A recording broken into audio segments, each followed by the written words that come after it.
दीवारों पर लिखे सपने। रोहन एक ऐसी बस्ती में रहता था जहां घर तो पास पास थे पर सपने दूर दूर रहते थे। गलियां तंग थीं और दीवारें कोरी, पर रोहन को उन कोरी दीवारों में खालीपन नहीं बल्कि एक कैनवस नजर आता था। उसके पास एक पुराना टिन का डिब्बा था जिसमें टूटे हुए चौक और कोयले के कुछ टुकड़े थे, माइनस यही उसका खजाना था। एक रात जब पूरी बस्ती सो रही थी, रोहन चुपके से बाहर निकला।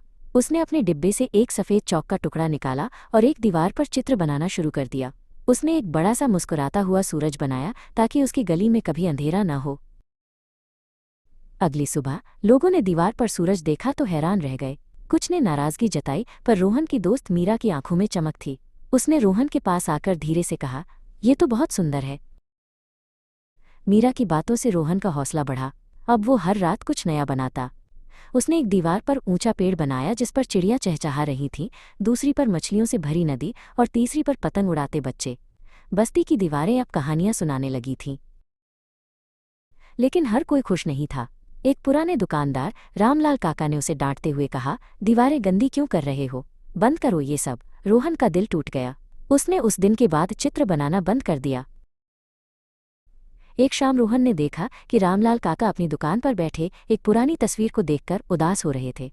रोहन को एक विचार आया। उस रात उसने रामलाल की दुकान के सामने वाली दीवार पर कुछ बनाना शुरू किया।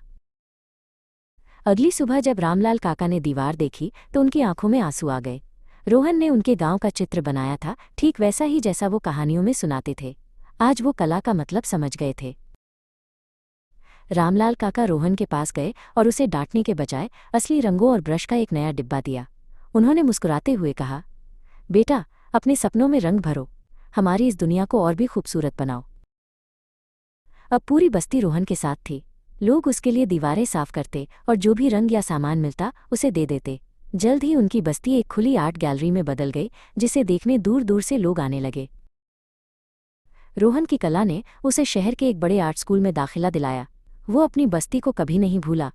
उसने साबित कर दिया था कि सपने दीवारों से बंधे नहीं होते, बल्कि कभी कभी सपने दीवारों पर ही लिखे जाते हैं ताकि पूरी दुनिया उन्हें देख सके।